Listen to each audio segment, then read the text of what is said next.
When she was 7 years old, she saw her synagogue and school destroyed on the night of Kristallnacht. Her path through the Holocaust isn't your traditional, what you would call a traditional journey. She wasn't in a camp. She wasn't a hidden child, or she wasn't a hidden child, but rather a child in hiding without a place to go to be safe. She's the author of Through the Valley of the Shadow of Death, a Holocaust Childhood. And last May, she had the unbelievable experience of being able to go back to her home synagogue in Breslau, White Stork Synagogue, and saw it had been left in ruins for 72 years, and it was restored to its original beauty. So we would like to welcome Gerda to come and speak and tell us her story.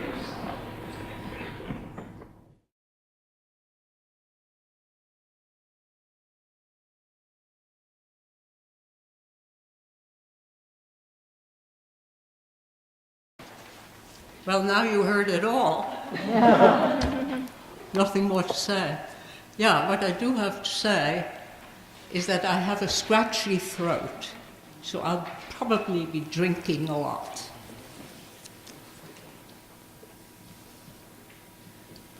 I want to thank the clergy and the administration of the synagogue for inviting me to be part of this Kristallnacht remembrance commemoration. The question of Holocaust remembrance in the future, after the last witness is gone, is a cause of deep concern and anxiety for the aging survivor community. Who will remember? How will it be remembered?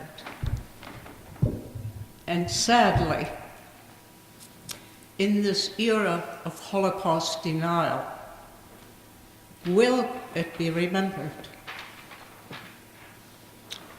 So it is comforting to know that some important Jewish institutions, this synagogue among them, are committed to the long-term perpetuation of the memory of our 6 million martyrs, of the destroyed Jewish communities of Europe, and of the tortured lives of the survivors. As you heard, I have personally experienced the Holocaust.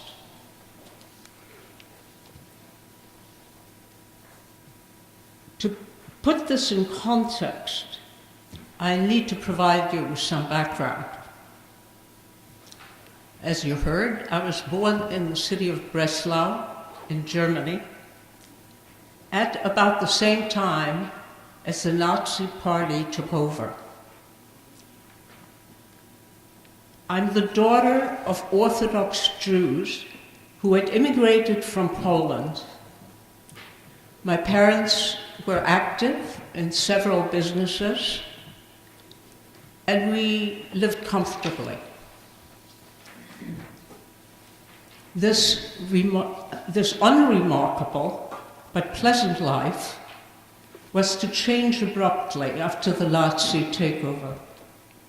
Immediately, the new government embarked upon a policy of persecution, fueled by a vicious anti-Jewish propaganda machine that never quit. The goal was the systematic impoverishment and brutal humiliation of the Jewish population. Every day brought more restrictions. Jews were subjected to ridicule and attacks upon their person and property. The imposition of new draconian laws made normal life impossible. People simply disappeared.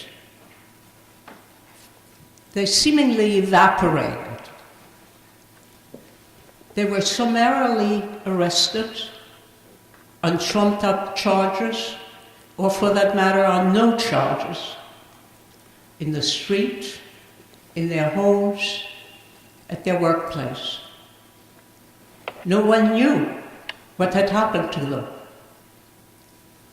One of my early memories of this period is of a steady flow of strangers knocking on our door. Our building was across the street from a castle that the Nazis had turned into a prison. They needed a lot of prison space, of course. Our third-floor apartment overlooked the courtyard of the prison. And every day, prisoners were marched in that courtyard for 15 or 20 minutes. Word had gotten out that there was a Jewish family living in an apartment with a view of the prison courtyard. And anxious relatives came equipped with binoculars, and they came every day hoping to find some trace of the people who had disappeared. Jews were barred from most professions: civil service, teachers, university professors, accountants, musicians, scientists. They all found themselves suddenly dismissed. Jewish doctors could only treat Jewish patients. Books by Jewish authors were burned. Playing music by Jewish composers was forbidden. Jewish students were expelled from the public schools. Jews were not allowed on public transportation. Even benches in the park were off limit to them. A program of systematic appropriation of Jewish property gradually took over. It has not sufficiently been empathized how much the persecutions were motivated by pure and simple greed.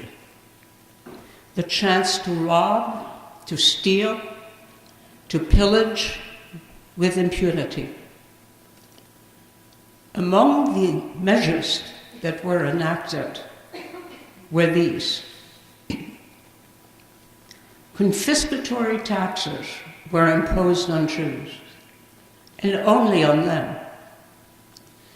Businesses and properties were forcibly taken over by the Germans for a mere pittance. Bank accounts were frozen, so Jews needed permission to take out their own money. Debts owed to Jews by non-Jews were cancelled.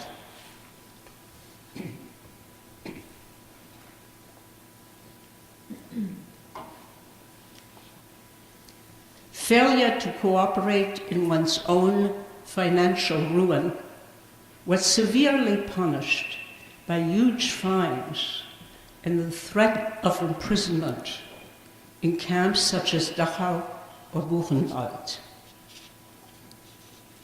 In 1935, the ideology of racial superiority of the Germans, perfect, blonde, blue-eyed, tall, athletic, proud,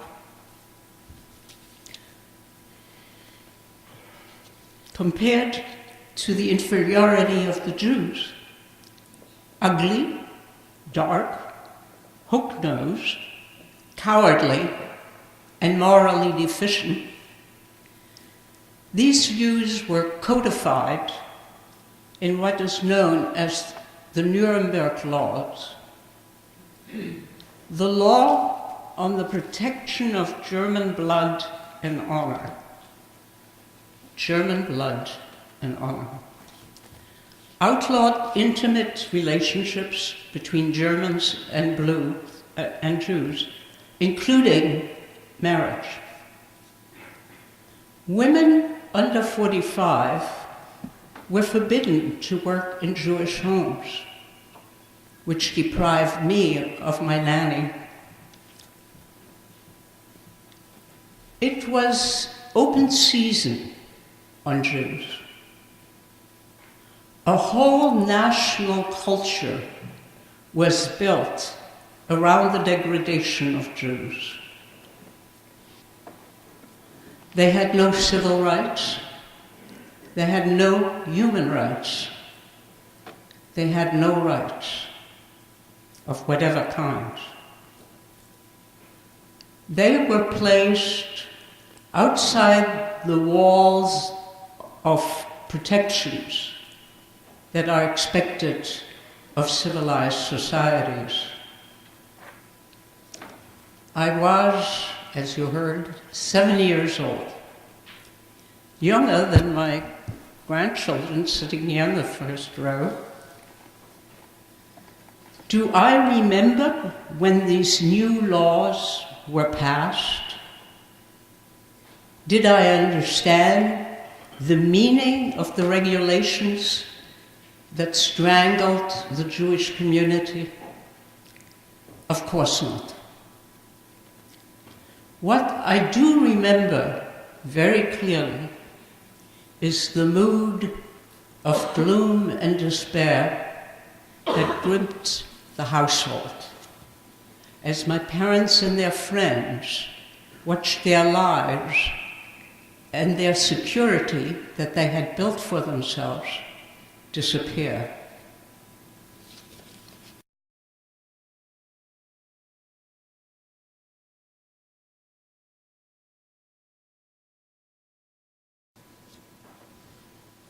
The crescendo of anti-Semitic activities culminated on November 9th and 10th, 1938, a date known as Kristallnacht. What was Kristallnacht? It was a state-sponsored, well-coordinated, murderous attack on Jews, Jewish property, and Jewish institutions that erupted all across Germany. Everywhere, synagogues were destroyed. In many cases, they were burned, but not in all, because there was a fear of fire spreading to other buildings. Torahs were kicked around, unfurled, trampled, ripped, and spat upon. By shouting and laughing merrymakers, waving Nazi flags. Roving bands of troublemakers spilled into the main commercial streets, smashing the windows of shops owned by Jews, and looted everything in sight. Jews were assaulted, arrested, and in some cases killed.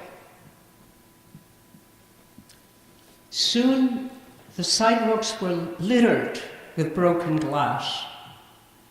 Piles of shattered glass became the symbol of what we call Kristallnacht. Kristallnacht, the night of broken glass, marks the opening shot of the most virulent stage of what we have come to know as the Holocaust. The official excuse for launching this well-planned pogrom was the shooting a few days earlier of a German diplomat by a 17-year-old Jewish refugee living in France. Blind with rage upon learning that his parents had been deported from Germany to Poland a few days earlier. Actually, that happened on October 28th, and my husband's parents were among those deported that day. Blind with rage, Herschel Greenspan entered the German embassy and randomly killed the third secretary of the embassy, Ernst vom Rath. This incident provided the pretext. I was 7 years old. My father had been able to obtain a visa to America and had left Breslau 3 months earlier,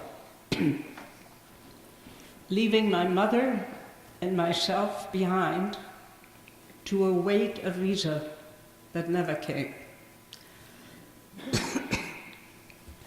I spent much time at my aunt's apartment with my baby cousin Jutta, 10 months old, and her older sister Rose, 8. Our mothers were away that afternoon, dealing with the endless formalities in emigration, visa applications, transportation arrangements, permissions from German authorities. All were part of our preparations for leaving. So the 3 of us were alone. 3 children, a 7-year-old, an 8-year-old, and a baby. My cousin Rose and I were left in charge, though we were absolutely up above, in over our head. We had no idea what to do with a fussy baby, and we were alone. Late in the afternoon, we watched a noisy crowd waving Nazi flags, entering the courtyard behind the building, and heading for the tiny neighborhood synagogue that stood inconspicuously in a corner of the yard. The crowd grew larger and more rowdy. We heard the sound of glass shattering. In terror, we crouched below the windowsill, furtively looking out as the mob kicked Torahs and prayer books into the yard and set about desecrating them. At one point, we saw smoke rising from the little shul, a shtibel really, a one-room prayer house.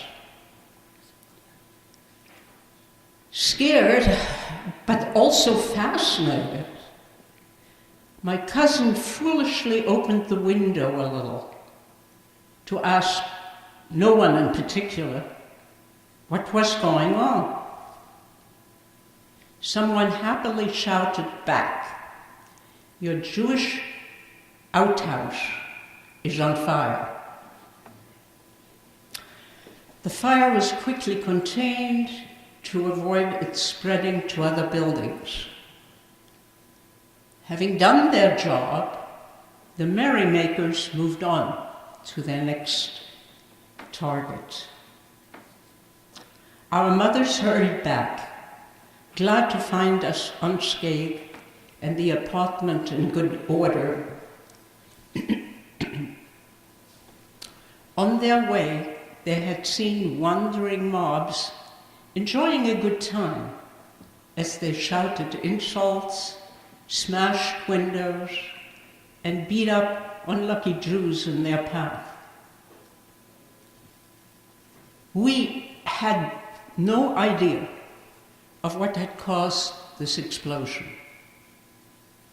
My mother and I stayed with my aunt until daybreak, then tried to walk to our own apartment close by to check on its condition. In the early morning light, my mother caught sight of a woman who had been a household helper for a number of years. When the woman saw my mother approach, she picked up the pace and turned away. She did not want to be seen talking to a Jew. But my mother confronted her directly and asked what was going on. She whispered, that he should not have done. And she hurried away. He, we later learned, was Herschel Greenspun.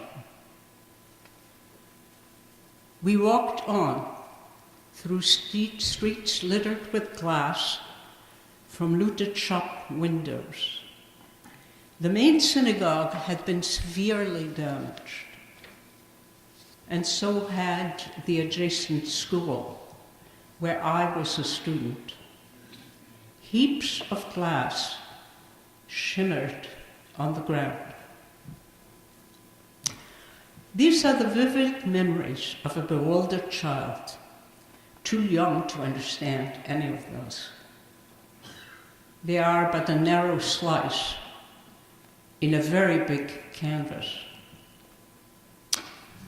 But we do know a great deal about the big canvas, about Kristallnacht in Breslau.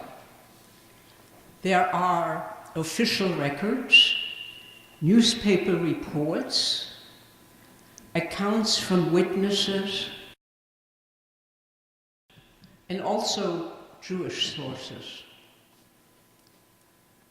The following day, a preliminary police report unabashedly listed these achievements.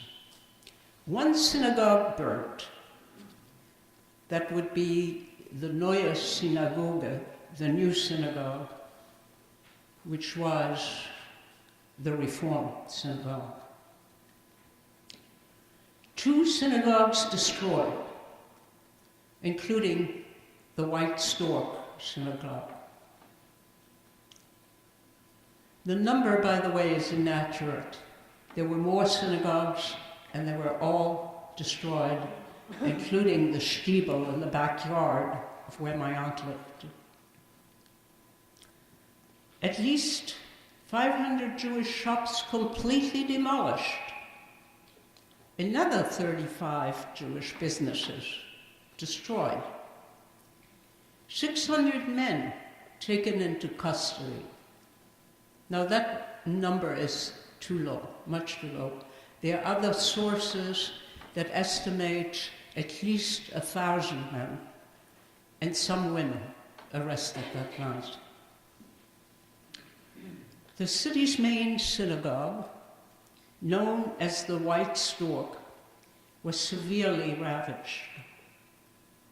Everything was smashed, including the Torah scrolls, and valuable silver ritual objects were stolen.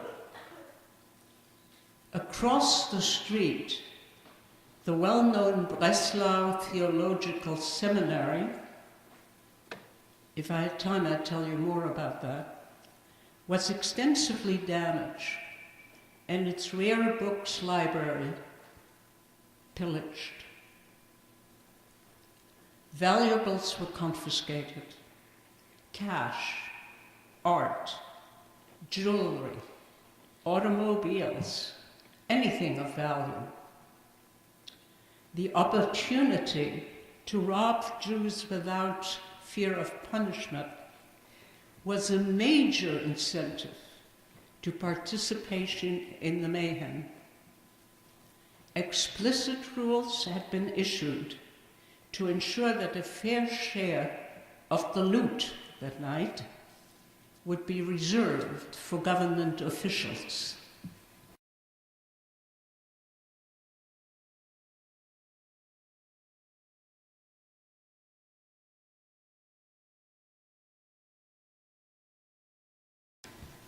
In the wake of this massive destruction and plunder, the Jews of Germany were subjected to the ultimate humiliation.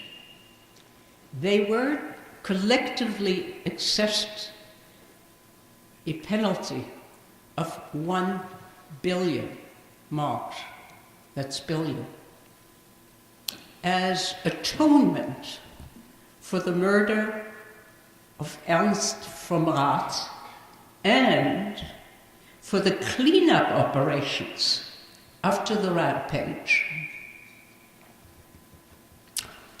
One day after the pogrom, on November 11th, the regional newspaper, Schlesische Tageszeitung, meaning Silesian Daily Journal, shamelessly carried a front-page article under this headline: How Breslau Settled Accounts with the Jews. The foreign pirates were hit where it hurts the most, in their pocketbook. Their synagogue is now a pile of rubble.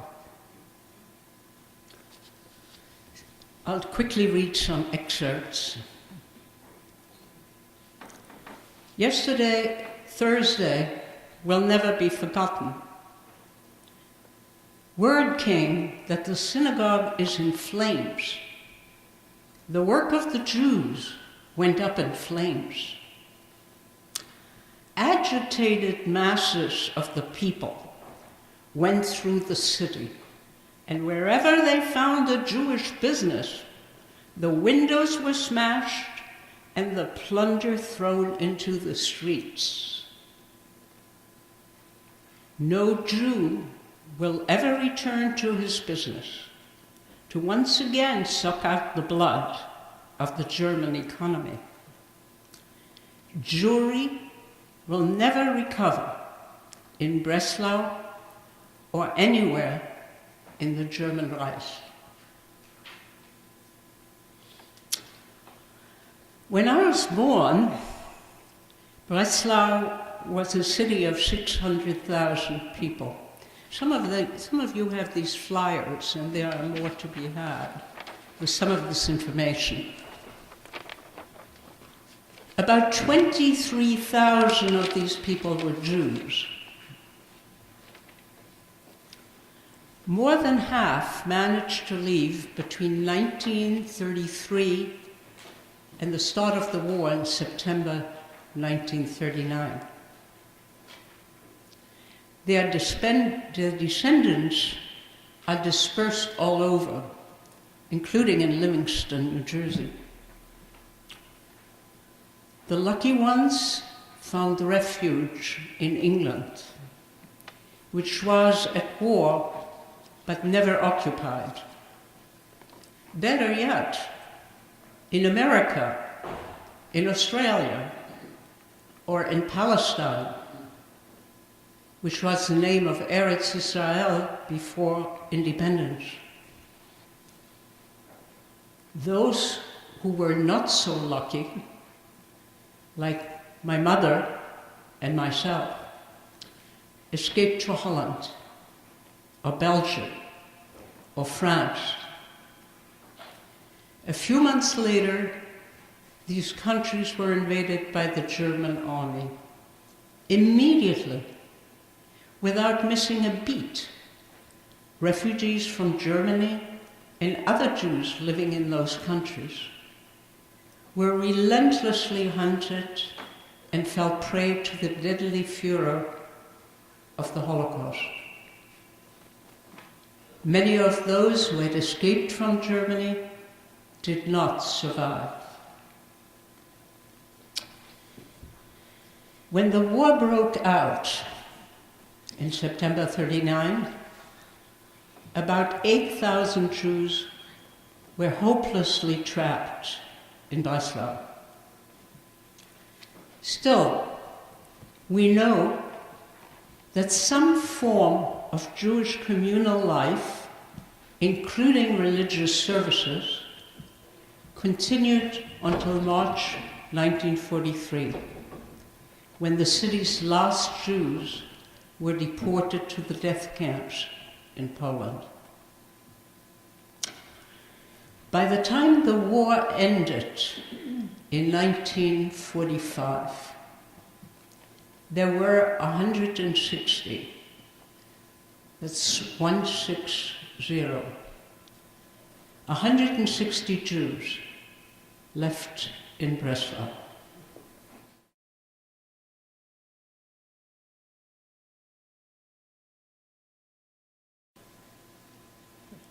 Let us move forward 72 years. Breslau is no longer a German city. International borders changed after World War II, and Breslau became a Polish city called Wrocław. Did I say that right, Mira? Very difficult to pronounce. In early spring this year, I found out some incredible news. My childhood synagogue, the White Stork, had been restored and was going to be rededicated in May, 72 years after its destruction. I have terrible memories of Breslau, as you can imagine, and I was not eager to go back. But my children were adamant. They wanted to be part of this epic event. And in the end, we all went. I, my husband, my daughter Peggy, my son Eddie. As you can imagine, For me, the rededication was a bittersweet event. The triumph of seeing Jewish life reborn in the city, struggled with painful memories of its destruction. Why? Why did it have to rise from the ashes? Why the ashes? I'll always wonder about that, but I'll never know the answer.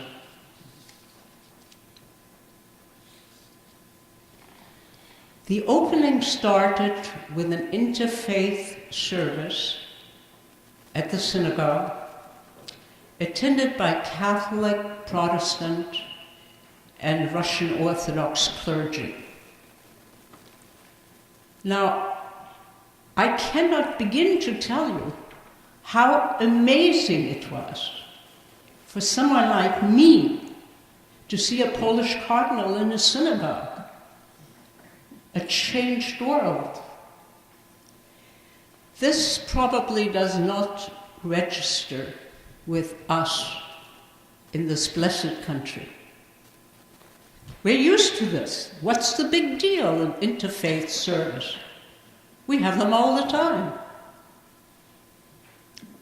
But it was beyond imagining in Poland until a rather short time ago. Just a few years ago. For centuries, the Polish Catholic Church has preached and taught a vehement theology of hatred for the Christ killers, who deserve to be punished with pogroms, harsh discrimination, and cruelty.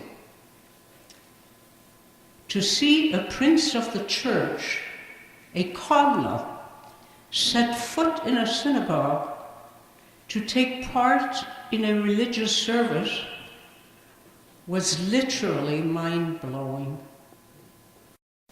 As part of the 4-day celebration, Wrocław, right, University's Department of Jewish Studies. Now that's another surreal development. Jewish studies in this major center of intellectual anti-Semitism. The department, which sees itself as a successor of the Jewish Theological Seminary, organized a two-day conference on the history of the Breslau Jewish community. I learned about its importance in Jewish history, especially about the role of the Reform movement in the history of Breslau Jews. It was started there, and I'm sure the clergy and the teachers in the school can tell you a lot more about it.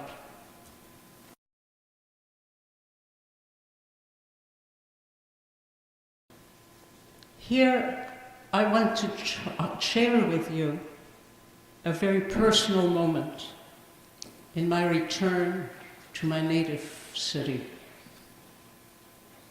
Before leaving Wrocław, we visited the Breslau Jewish Cemetery. I was raised as an only child, but I had a brother who only lived for 4 months. And I remember him only through my mother's tears. She mourned for him all her life. George, we would say here, Georg is buried there. Knowing that we would be in Breslau, I became obsessed with the idea of finding his grave in the vast, long abandoned, hopelessly overgrown cemetery and reciting Kaddish at his grave, which no one had visited in more than 7 decades. But how does one do that? How does one find one grave in a jungle? I inquired of various sources, but that brought no results. Just as I was beginning to think that no one would ever leave a stone at Georg's grave again, help came unexpectedly. A friend of a friend told me about a member of the Wrocław Jewish community, Mira Alexiou, and I worked out the chutzpah to write to her and ask for help. Although she did not know me, she immediately threw herself into this project. Through her efforts, we found the gravesite. Now, miraculously, in a sea of broken, defaced, missing graves, we found my brothers, undisturbed, legible, tilting just a little, but standing.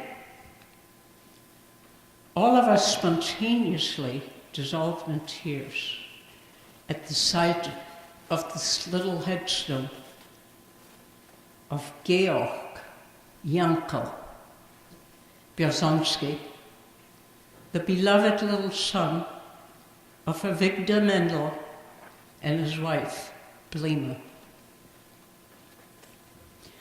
I had not expected the intensity of feelings that washed over me at the grave of the baby brother I never knew. Until then, I had not sensed how much I had missed him in my life. Finding his grave was the emotional high point of a very emotional week in Wrocław. And I believe my family felt similarly. I have been asked forthrightly about the number of Jews in Wrocław and the future of the White Stork Synagogue. There are now about 330 members in the congregation. Let me tell you, it will be hard to get a minyan together on a weekday morning or even on a Shabbat morning. But many more secularized Jews are believed to live in the area, and it is hoped that they may in time reclaim their Jewish identity. The I get lost there. The Wrocław Jewish community is small. It is fragile. It is still traumatized by the memory of Nazi annihilation and communist oppression. We pray for its success and keep our fingers crossed. May Jewish Wrocław prosper and grow and be a light unto that city and the newly democratic Republic of Poland.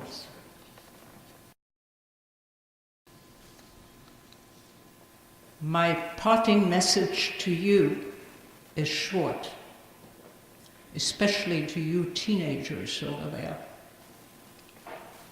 Zakor, remember the Shoah all the days of your life and pass the memory on to your children and to your grandchildren. Am Yisrael Chai. The Jewish people lives.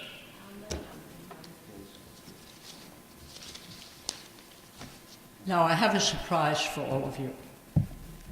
Our helpful friend Mira Alexman is here with us tonight. Stand up, Mira.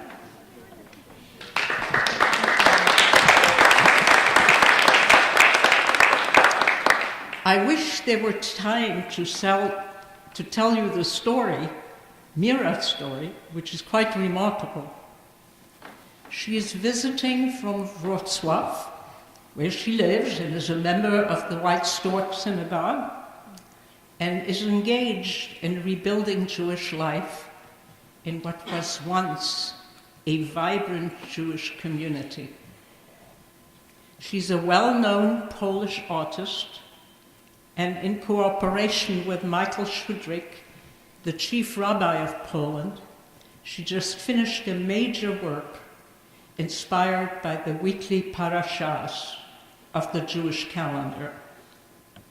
Now stop by to greet her. Don't be shy. Her English is good, but we also have a translator here, if one is needed. And that would be our common friend, Dasha Rittenberg. Thank you for your attention.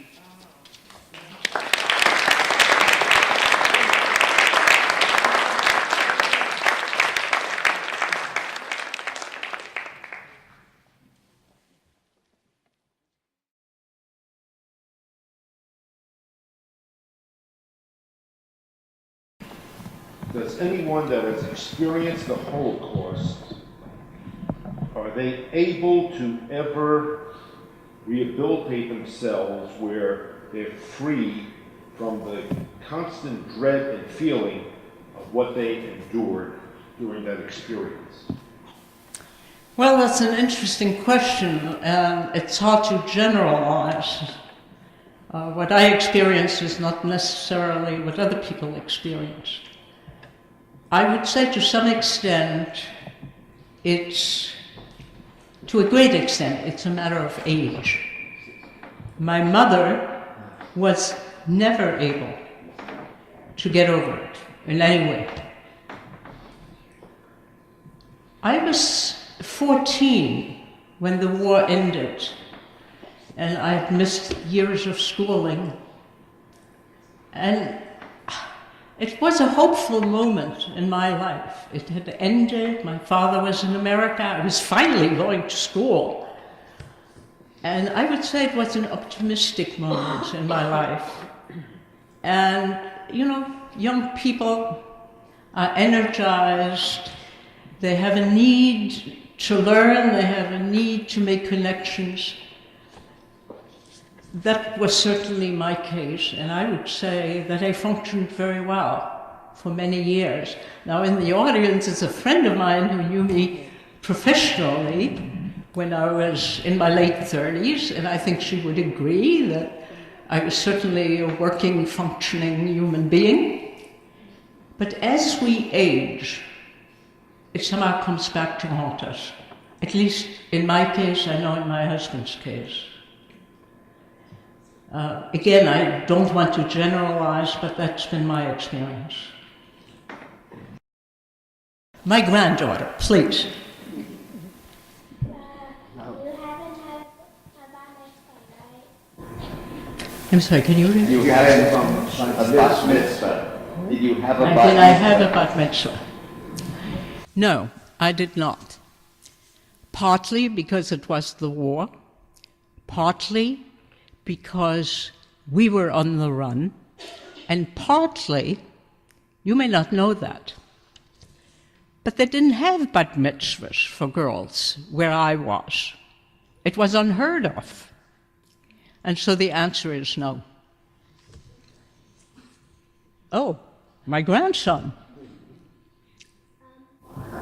When you and your cousins were watching the door of the synagogue, and the guy told you what he was doing, why didn't he come up and set the building on fire when he knew that you were there? Can you repeat? Yeah. The question is when My mother was watching the small shul be destroyed in the courtyard, and then you opened up the window and these guys yelled up to you, what did they exactly say? We're getting rid of your outhouse. How come they didn't come up and either beat you up or set your place on fire or something? I have asked myself that question. I was horrified when my cousin opened the window. But I think it was that there was better loot to be found. They did their job, and they left. And they went to the next place. So I think they had too much to do. Yeah. Yeah. Yeah. Briefly like to answer the question of the gentleman that just asked about how we were able to put together their lives together. I can speak for myself and many others. I too survived the war. Not like that, but survived. It depended a great deal who was there for you after you survived. Did you have any protection? Did you have any relatives? Did you have any friends who really cared about you? And those who did survive with parents or with sisters or siblings, they had each other, so it was easy for them to continue with the life they wanted, call it a normal life. But even for the best ones, the life will never be the same. You go on, but the memory is always there. And that memory for some people is very important. They do not wish to completely forget. I don't know, I could probably dwell on it more, but I just wanted you to know that it's not the same for each person. Right. So basically what you're saying, if there was a support system Yes. for the survivor, it was Easier to go less on. trauma Yes, for them. Yes. That is even in today's life when tragedy hits. If you have a support system, if you have reason to continue, it is easier to go on. Would you say so? I'm sorry to say that your voice did not carry. Well, When come here and I think most people no, heard. all right. You'll tell me later in the call. I'm actually afraid that we're out of time for questions, but I want to join me in thanking Gerda for her really beautiful story.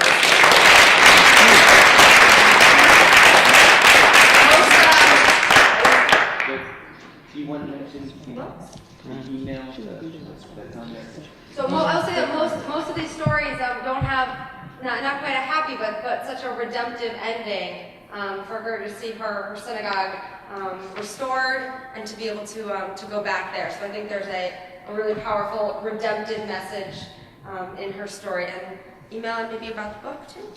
Well, yeah, I have a few copies if anybody wants them. I was told to bring a few copies. Yeah.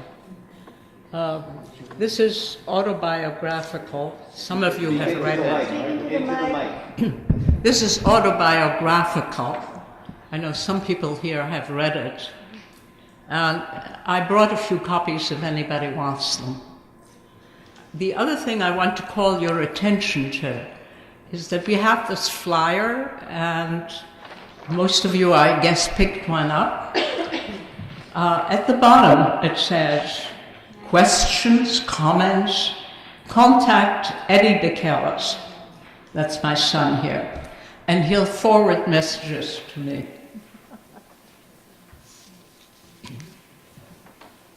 We want to thank you for being here this evening and good night.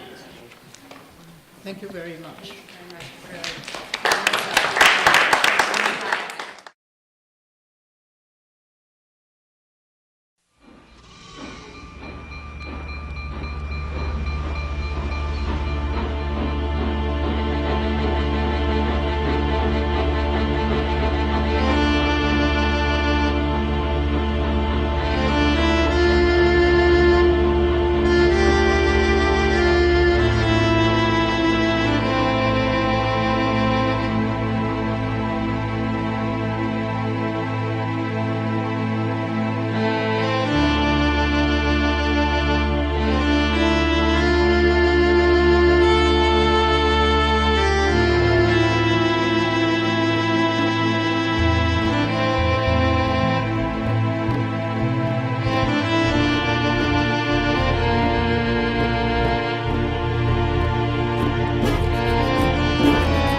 Yisrael Chai, Am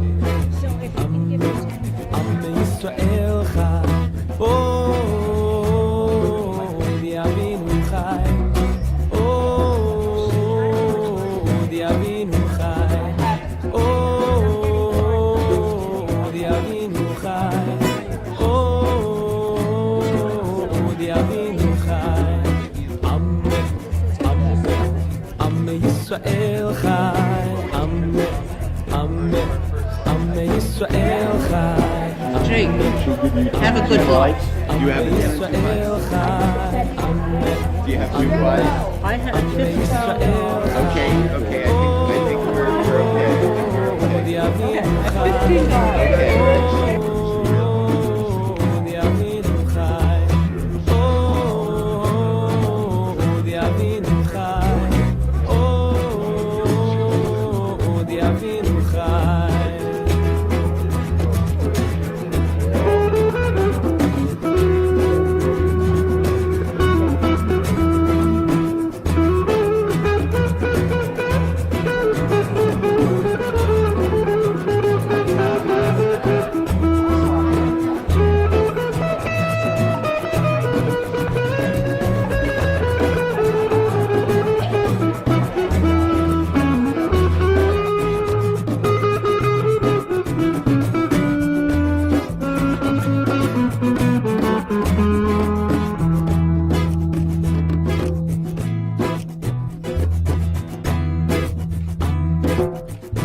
Yisrael Chai, Am